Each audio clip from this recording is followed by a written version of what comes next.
Hi hello welcome to టీవీ24. ఆంధ్రప్రదేశ్లో assembly సమావేశాలు మొదలవుతున్నాయి.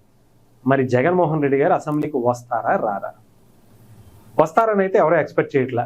ఎందుకంటే ఇప్పటి వరకు రాలేదు కాబట్టి, రావాలనే ఆలోచన కూడా ఆయనకి లేదు కాబట్టి, అసెంబ్లీలోకి వచ్చి ప్రజా సమస్యల గురించి మాట్లాడాలి అనేటువంటి ఆలోచన కూడా ఆయనలో కలగట్లేదు కాబట్టి, ఎంతసేపు శవరాజకీయాలు ఇంకొక రాజకీయాలు తప్ప ఆయనకి అసెంబ్లీలోకి వచ్చి ఇలా ప్రజా సమస్యల గురించి కూటమి ప్రభుత్వం కూడా చాలా తప్పులు చేస్తూ ఉంటుంది, వాటిని గురించి కూడా ప్రశ్నించవచ్చు, లేకపోతే అక్కడ కనీసం వాళ్ళ నిరసననే తెలియజేయచ్చు, వచ్చి మాకు అవకాశం ఇవ్వట్లేదని చెప్పి వెళ్ళొచ్చు. బట్ అది కూడా చేయరు. ఎందుకంటే జగన్మోహన్ రెడ్డి గారికి భయం.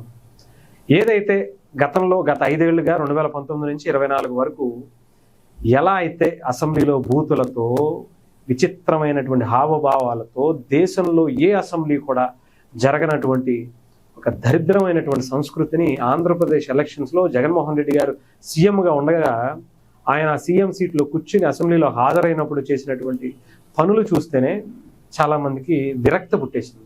రాజకీయాల్లో ఇంత దరిద్రమైనటువంటి నాయకులు కూడా ఉంటారా అని చెప్పి అనుకునేలా పరిస్థితి చేసింది.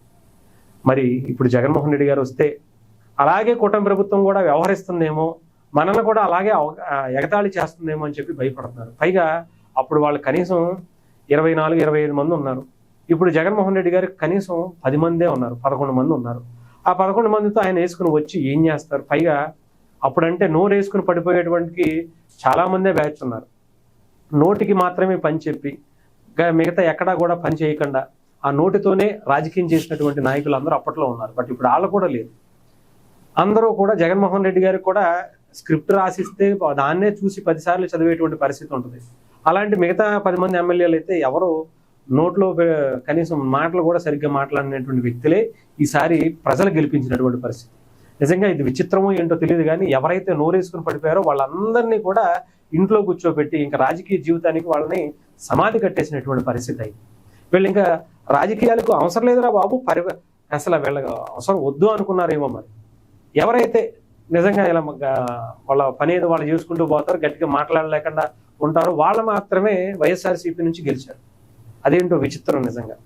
ఎవరు కూడా మాట్లాడేటువంటి వ్యక్తులు లేరు, ఇంక్లూడింగ్ జగన్మోహన్ రెడ్డి గారితో తప్ప, రైట్, ఇంక్లూడింగ్ జగన్మోహన్ రెడ్డి గారితో సహా. ఎందుకంటే ఆయన కూడా స్క్రిప్ట్ ఇచ్చి 10 సార్లు తిట్టాలన్నా దాన్ని చూసి చదవాల్సిందే, దేనన్నా ఏదన్నా మాట్లాడాలన్నా దాని గురించి చూసి చదవాల్సిందే, ఎవరినన్నా పేరు పక్కన నాయకుడు ఆయన ఎన్నో సంవత్సరాల నుంచి ఆయన పార్టీలో ఉన్నటువంటి ఎమ్మెల్యేలుగా మంత్రులుగా చేసినటువంటి వ్యక్తుల పేర్లు కూడా చదవాల్సిందే. అలాంటి పరిస్థితి ఉన్నటువంటి నాయకుడు మరి అసెంబ్లీలోకి వస్తే కష్టమైపోతుంది. పైగా మరి ఏం జరుగుతుందో తెలియదు. ఇప్పటికే అసెంబ్లీకి సంబంధించి బడ్జెట్ ప్రవేశపెట్టడానికి అన్నిటి కూడా రంగం సిద్ధం చేసుకుంది కూటమి ప్రభుత్వం.